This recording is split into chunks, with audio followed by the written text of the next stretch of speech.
A young fisherman stands protectively in front of a poor girl who clings to him, both wearing worn, simple clothes.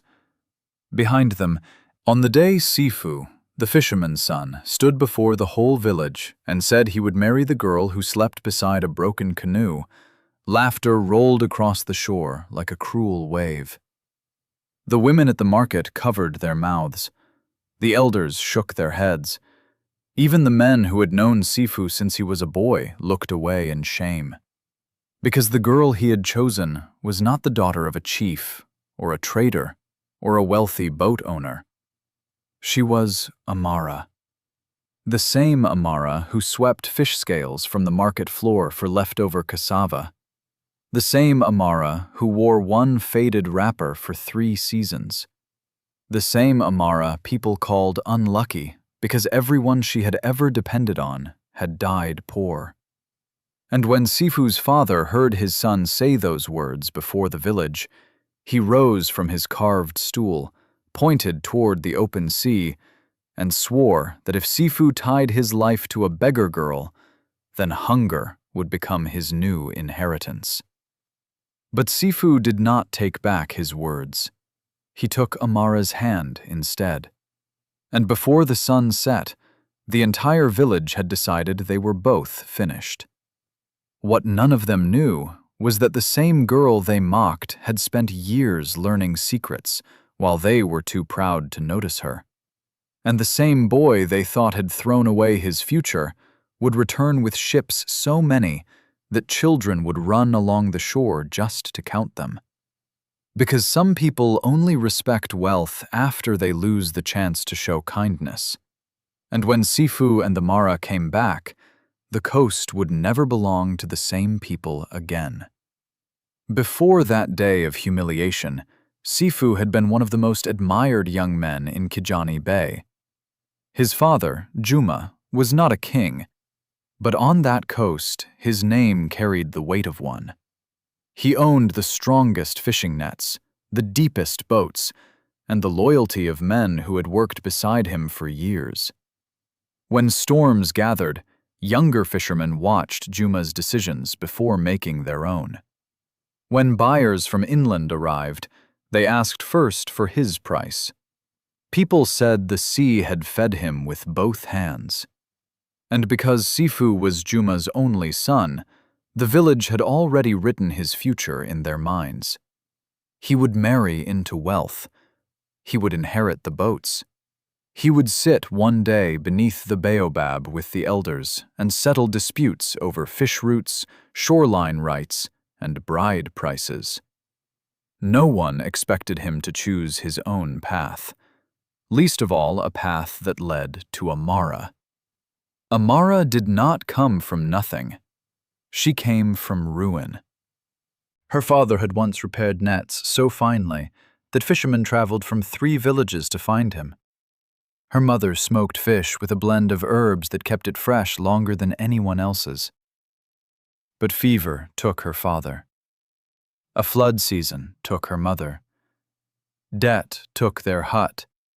And pity, which never stays long, disappeared after that. Amara learned quickly that people would toss scraps to a hungry girl, but they would not trust her with a future. She cleaned stalls at dawn.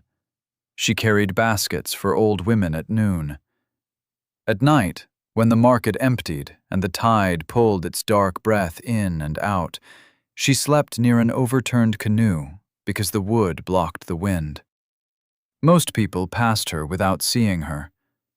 Sefu did not. He first noticed her one evening when the market had nearly closed. An old fish seller accused a small boy of stealing dried tilapia and raised a stick to strike him. Before anyone moved, Amara stepped between them. She did not shout. She did not beg. She simply said the boy had been hungry since morning, and if punishment must be given, then she would share it, because she had told him where scraps were kept. It was a lie. Sefu knew it was a lie because he had seen the boy hide the fish under his cloth. But the old woman lowered her stick, and later, When Sefu found Amara rinsing scales from her hands in the surf, he asked why she had taken blame for a thief. Amara answered without looking at him. Because shame teaches faster when a child feels seen first. It was not the kind of answer he expected from someone the village called worthless. From that day forward, he began noticing more. He saw that Amara remembered which widows had eaten and which had not. He saw that she never kept the best leftovers for herself. He saw that though people mocked her poverty, she carried herself with a quietness that looked less like defeat and more like discipline. And little by little, admiration entered his heart, where pity might have lived in a lesser man. When Sefu's father began pressing him to marry Nadia, the daughter of the wealthiest salt trader on the coast, everyone assumed the matter was settled.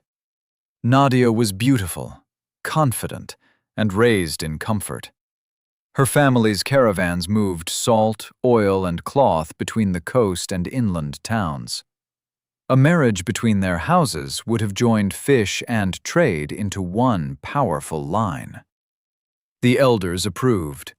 The women celebrated. Even Juma began speaking of future grandchildren before Sefu had agreed. But Sefu delayed.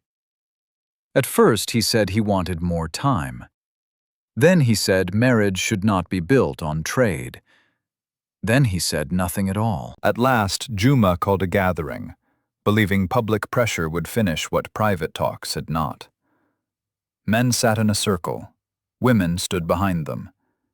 The sea wind moved through palm leaves overhead. Juma announced that his son would soon marry and strengthen the family's future. He asked Sefu to step forward. Sefu did. Then, in a voice steady enough to offend powerful men, he said he would marry Amara. For a moment, the air itself seemed to harden. Nadia's mother gasped. An elder spat into the sand. Someone laughed because the truth sounded too foolish to be believed. But when Sefu repeated Amara's name, the laughter changed. It became sharp, personal, merciless. Juma rose so quickly that his stool fell backward. He asked Sefu if madness had entered his head. Sefu said no.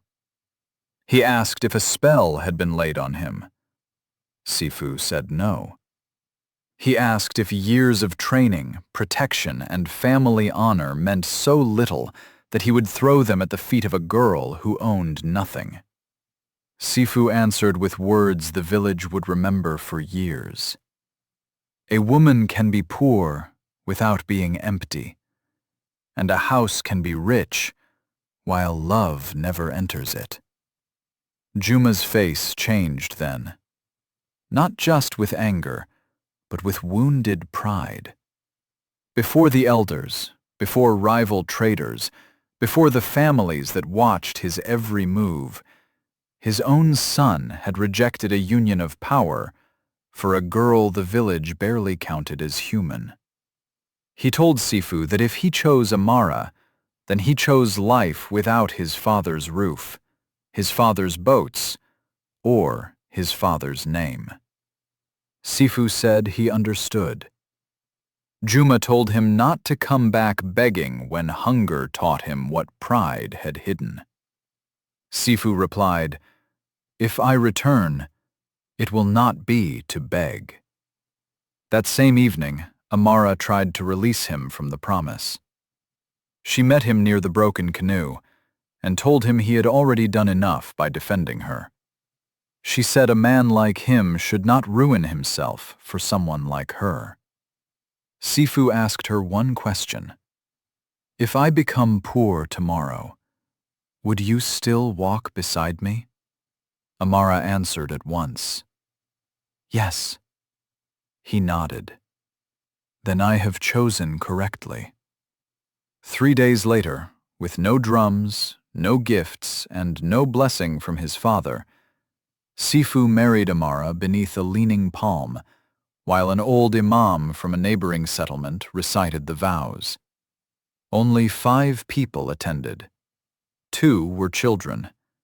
1 came for curiosity, and 1 old woman whispered as the ceremony ended, "May God protect those who marry without the protection of men." Sefu left his father's compound with 1 fishing knife, 2 spare tunics, and a coil of rope he had braided himself as a boy. Amara carried a clay pot, a blanket, and a small wooden box that had belonged to her mother. They did not go far at first. A widow on the edge of the village allowed them to sleep in an unfinished shelter made of palm ribs and mud. The roof leaked. Sand blew through the doorway. At night, crabs scratched near the cooking stones. Still, they were together. And for a few brief days, that felt like enough. Then the village began its punishment. Men who once greeted Sefu warmly pretended not to know him. Boat owners refused to hire him, not because he was lazy, but because angering Juma could cost them access to good nets and deep water routes. Women who used to smile at Sefu now warned their daughters that love without money turns a woman into a beast of burden. Even children learned the cruelty of their parents. They sang little songs when Amara passed, mocking her patched clothes and Sefu's stubbornness.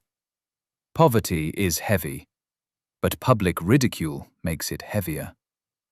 Sefu tried to fish from shore using hand lines, but catches were small and inconsistent. He tried carrying baskets at the market, but others were chosen before him. He offered to repair paddles and weave net edges, yet even men who needed the work done told him they had found help elsewhere. Soon the little food they had saved was gone. There were nights Amara pretended she was not hungry, so Sefu would eat. There were mornings Sefu left before dawn, so she would not see how ashamed he felt returning empty-handed. But hardship revealed things comfort never had. It showed Sefu that Amara did not complain. It showed him that even while weak, she remained observant. And it showed Amara that Sefu was not in love with an idea of sacrifice. He was willing to endure it. One evening, after a full day without food, Amara opened the wooden box that had belonged to her mother. Inside were small cloth bundles, carefully wrapped against dampness. Sefu thought they might be coins or keepsakes. They were herbs, dried leaves, bark, seeds, aromatic roots. Amara touched them like a daughter greeting old teachings. She explained that her mother had once preserved fish using a method older traders respected. Not just smoke and salt, but layers of leaf oil and low heat that kept fish edible longer during long journeys inland. Sefu asked why she had never spoken of it. Amara said, "Because poor people learn to hide what others might steal." Then she looked at him steadily and said words that changed everything. "If the sea will not open a door for us, we will sell the sea in a form that can travel." The next day, Sefu borrowed a little fish too small for wealthy buyers to want. He promised payment later. The seller laughed but agreed, expecting failure. Amara cleaned the fish with a precision that surprised him. She mixed salt with crushed leaves from her mother's box, then smoked the fish slowly over coconut husk embers, never allowing the heat to rise too quickly. By nightfall, the smell alone was different from ordinary smoked stock. It was richer, cleaner, somehow deeper. They carried the first batch to a roadside crossing used by travelers heading inland. By sunset, everything had sold. Not for a fortune, but for more than Sefu could have earned in 3 ordinary days. They repeated the process the next morning, then the next. Soon, travelers began asking whether more would be ready the following week. A caravan leader said the fish kept well on the road and tasted better than anything he had bought near the coast in months. Still, growth did not come easily. They had no proper drying racks, no storage hut, no steady supplier, and most of all, they had no protection from envy.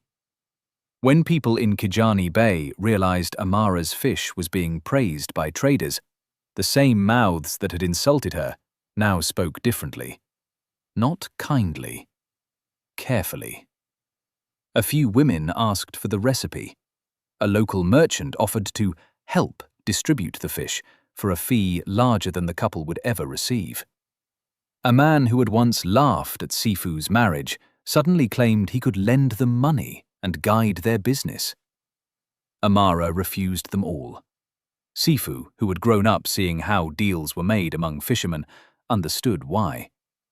People never rush to help the poor unless profit has already arrived. So, instead of expanding too quickly, they worked in silence. Sefu rose before dawn to buy low-value catch from overlooked fishermen. Amara preserved it through the day. At dusk, they packed the finished stock in woven palm baskets lined with leaves. On market days, Sefu travelled inland by foot, sometimes returning late at night with sore legs and coins hidden beneath his belt cloth. Slowly, the shelter became a hut. The hut became a cleaner house with a sealed roof. The clay pot became a row of storage jars, and hunger no longer visited every evening. But success attracts enemies faster than it attracts peace. Among those watching them closely was Bwana Kito, a coastal trader with 3 warehouses, a loud laugh, and the kind of generosity that always demanded ownership later. He approached Sefu as though speaking to an equal, which itself was suspicious. He praised the quality of the preserved fish. He said inland demand would triple in the next season. He spoke of partnerships, wagons, routes, and protection. Sefu hesitated. Amara warned him not to trust a man who became respectful only after counting another person's coins. But Kito was patient. He did not ask for the recipe. He asked only to buy in bulk and move the stock farther inland than Sefu could travel alone. He offered advance payment. He even sent cloth and rice to the house for goodwill. For the first time since leaving his father's compound, Sefu allowed himself to imagine real stability. So they agreed to 1 season. At first, the partnership appeared successful. Orders grew, money arrived faster. Their name spread beyond nearby villages. Then the problems began. Deliveries were delayed, but Kito blamed roads. Payments came short, but he blamed losses. A caravan master later revealed that Kito had been repacking the fish under his own trademark and telling buyers the product came from his family smokehouses. When Sefu confronted him, Kito smiled and said something poisonously calm. The road respects the man who controls movement, not the hands that worked in smoke. Sefu demanded an end to the arrangement. Kito answered by bribing suppliers not to sell to him. Soon, fishermen who had quietly worked with Sefu began making excuses. Salt sellers doubled prices. 2 drying racks were broken at night. A storage basket was burned. Then, the rainy season turned violent. For 3 days, wind tore along the coast and heavy water entered their smoke shelter. Much of their prepared stock was ruined. Roof panels lifted. 1 wall cracked. By the 4th morning, the small progress they had protected so carefully seemed to sag under mud and loss. Sefu sat outside in the wet sand, staring at broken racks, saying very little. It was the nearest he had come to surrender. Amara joined him with a cloth around her shoulders. She did not tell him to be strong. She did not say things would somehow improve. Instead, she asked one question. When men tried to stop you from fishing, did the sea stop existing? He said, no. When traders block one road, does every road close? He said, no. Then why are you mourning a path instead of looking for another one? Sefu turned toward her then. Amara reminded him that all their work so far depended on buying other men's catch. That meant other men could starve them whenever profit or fear demanded it. If they wanted freedom, they needed control over supply, not just preservation. "We do not need a bigger basket," she said quietly. "We need our own boats." To a poor couple recovering from storm damage, that sounded impossible. But some visions are born precisely when failure strips away weaker plans. Sefu sold nearly everything they could spare. Amara traded 2 of her best wrappers and a brass anklet for extra rope. They moved temporarily into an even smaller shelter while repairing their work area. Then Sefu traveled north to find damaged canoes abandoned after storm season. He bought one cheap because its side planks had split. Another he received in exchange for months of future fish stock. Piece by piece, with hands already hard from labor, he rebuilt what richer men would have discarded. Their first boat was ugly. Its wood did not match. Its paddle handles were uneven. But it floated. And when Sefu pushed it into the dawn water, with Amara standing at shore holding the rope, they were no longer merely surviving somebody else's system. They were beginning to own one. That first season, with their own boat, changed everything. They caught what others ignored. They worked in small inlets at hours when crowded crews still slept. Amara began training 2 widows to help with cleaning and smoking. Instead of underpaying them, she gave fair wages and shared food during lean weeks. Word spread. People who had once mocked her poverty now admitted she ran her work with more dignity than women born into comfort. By the second year, they had 2 boats. By the third, 4. One traveled farther south for high-quality catch. Another served short routes, delivering preserved fish to inland crossings. A third carried salt from a quiet lagoon they had leased through an elder few people bothered to respect. Amara proved as sharp in trade as Sefu was on water. She kept careful records in marked shells and charcoal lines on cured boards. She noticed which buyers paid late, which seasons favored tilapia over mackerel, which roads were worth the extra transport cost, which gifts softened negotiations, and which ones invited exploitation. Together, they became something rare, a marriage that worked like a partnership that moved like a single mind. The years passed. The hut gave way to a larger compound near another harbour town where no one cared about Kijani Bay's old gossip. Their workers increased. Their fish reached market towns far inland. Their salt stores grew. Their boats improved. And still, they did not waste money trying to imitate people who had once rejected them. They reinvested. They trained workers. They learned routes.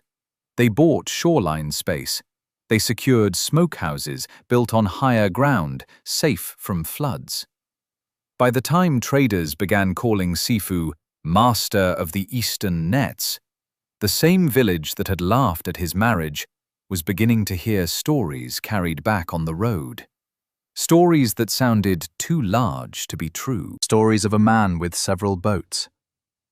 Stories of a woman whose preserved fish was preferred by caravan leaders over imported stock. Stories of a couple who paid workers on time, fed widows, and never mocked people for being poor. Back in Kijani Bay, Juma heard those stories too. He never asked questions in public, but each time Sefu's name surfaced, he listened.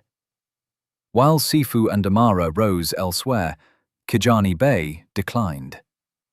Juma had grown older. The sea became less predictable. Young fishermen cared more for quick gain than careful seasons. And worst of all, the village put too much power into the hands of traders like Quito, who chased short-term profit and neglected the relationships that kept whole communities stable. Then, a hard season came. Storms arrived earlier than expected. 3 large boats sank on different weeks. A sickness spread among smoked stock because corners had been cut in processing. 2 inland caravans cancelled contracts. Salt stores spoiled after careless handling. Debts climbed. Soon, men who had mocked poverty were selling family jewelry to cover losses. Nadia's father, once proud and loud in every negotiation, began borrowing against future stock that had not yet been caught.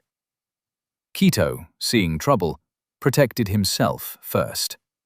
He hid cash, moved goods quietly, and refused credit to the very fisherman whose labor had made him rich. Hunger did not yet rule the coast, but fear did.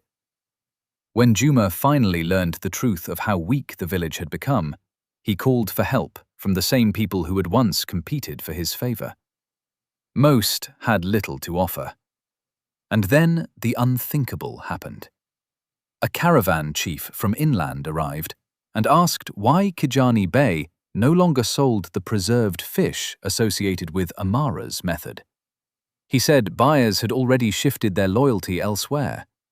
He said the strongest coast trade now belonged to Sefu and his wife. The words stung many ears. To some, it was humiliation. To others, it was the first moment they realized how badly they had misjudged the couple they had laughed out of town. At last, under pressure from need, not wisdom, Juma told the elders he would travel and find his son. Men who once encouraged his anger now urged reconciliation. Because poverty changes pride into practicality faster than sermons ever can, Juma did not find Sefu first. The sea announced him before that. One dry season morning, children playing near the shore began shouting and pointing toward the horizon. Boats were coming. Not one, not 2, a line of them. Broad trade canoes, deep fishing vessels, salt carriers, supply boats. Their sails were marked with a blue shell symbol no one in Kijani Bay had seen before, though some traders recognized it at once. Adults ran to the shoreline. Fishermen narrowed their eyes. Women left half-bought goods in the market and hurried down sandy paths. The boats came closer, and when the lead vessel anchored, the first man to step onto the shore was Sefu. He wore no crown, no silk, no jewels heavy enough to mock the poor. But power had entered his bearing in a way even enemies could see. He looked like a man who had worked for what he carried and could lose it without losing himself. Then Amara stepped down behind him, not dressed like a beggar girl, not dressed like a queen trying to insult those who once insulted her. She wore dignity, and it was greater than ornament. For several breaths, no one moved. The same beach that had once carried laughter against them now held silence. Juma walked forward slowly. His face had aged. His shoulders no longer held the certainty they once had. When he stopped before Sefu, everyone strained to hear. He said only this: "My son, I was wrong." It was the hardest sentence many there had ever heard him speak. Sefu did not rush to embrace him, neither did he humiliate him. He bowed his head and answered, "A hard season teaches every man differently." Then Juma turned to Amara. Where once he had rejected her without mercy, now he lowered his eyes and asked forgiveness for judging her by what loss had taken from her instead of what character had left in her. Amara accepted with calmness, but forgiveness did not erase consequences. The village still had a crisis. Boats were broken, trade routes were failing, families were close to hunger, and everyone knew Sefu had not returned only for a family apology. He had returned because the coast itself was slipping. That afternoon, the elders gathered beneath the baobab, not to decide Sefu's future this time, but to ask whether he would save theirs. Several men expected him to lend money and disappear. Others thought he would take revenge by buying their debts and seizing their boats. Some feared Amara would refuse to help entirely. But Sefu and Amara had discussed this journey before their boats touched shore. They would not come back as victims seeking tears, and they would not come back as tyrants seeking humiliation. They came back to build what the coast had failed to protect. So Sefu made terms. He would supply repaired nets, salt, and stable buying contracts to local fishermen. He would reopen long route trade using his own caravans and carriers. He would pay fair rates to widows who processed fish. He would settle outstanding debts for families at risk of losing everything. But in return, the old exploitative trader system would end. No more false waits. No more late payments buried in excuses. No more merchants profiting while fishermen drowned in debt. The central smokehouses and shoreline storage would be reorganized under a new coastal company, managed by trained stewards loyal to transparent records. And above all, workers would be judged by labor and honesty, not family name. Some elders resisted at once because change feels like insult to men who benefited from disorder. Then Amara spoke. She did not raise her voice. She simply reminded them that pride had already brought the coast to the edge of ruin. If they preferred the old ways, then they were free to keep them and drown quietly with them. No one answered. Because truth had entered the meeting bare-faced. Quito tried one last time to resist. He accused Sefu of planning conquest disguised as charity. He warned that outside power would enslave the village. Amara looked at him for a long moment and asked, "Was it outside power that starved these fishermen, or your own greed?" The men around him shifted uncomfortably. Quito had no clean defense. Within 3 days, the first agreements were signed. Within 2 weeks, Sefu's workers were repairing boats and measuring shoreline storage. Within a month, trade had begun moving again. Families who had feared collapse found wages. Fishermen once trapped by bad contracts received honest settlements. Widows returned to smokehouses under Amara's direction and earned enough to eat without begging. Children who once sang mocking songs now ran errands, hoping to be chosen for paid work. And little by little, people stopped saying Sefu had returned rich. They started saying something heavier. They said the coast now moved by his hand. Juma lived long enough to see the shoreline recover. He watched new boats launch under fair terms. He watched workers receive full pay in public. He watched Amara train young girls not only in preservation, but in record-keeping, bargaining, and self-respect. Once, while sitting outside at sunset, he told Sefu that wealth given too early can make a son arrogant, but wealth earned through pain can make a family just. Sefu answered that he had nearly lost his path many times. Juma said that was why it had become his. As for Amara, the village never again spoke her name with pity. Women who once mocked her now sent daughters to learn under her. Travelers asked for her fish by name in markets far beyond the coast, and when people told the story of Kajani Bay, they no longer began with the laughter at the wedding. They began with the mistake. They said the village had looked at torn clothes and imagined an empty future. They had seen a poor girl and failed to see discipline. They had seen a stubborn young man and failed to see vision. They had thought inheritance lived only in boats, nets, and shoreline property. But the truest inheritance had been courage, patience, and the wisdom to recognize value before the world applauded it. Years later, when children asked why the blue shell symbol flew above so many boats from one coast to another, elders would answer with a lesson sharpened by regret. Never laugh at the person walking through hardship with dignity. Never insult the woman who knows how to build quietly.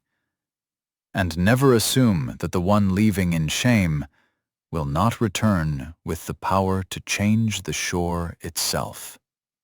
Because Kijani Bey learned too late that kindness costs little when someone is poor.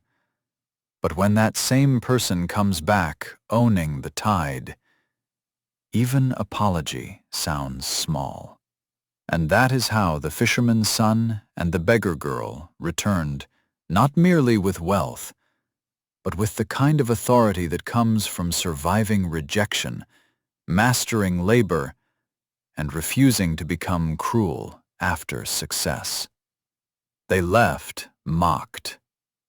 They returned needed. And from that day onward, the coast belonged to different values than before. Not to pride, not to old names, but to fairness. Press the subscribe button for many new untold African folktales, only on Untold African.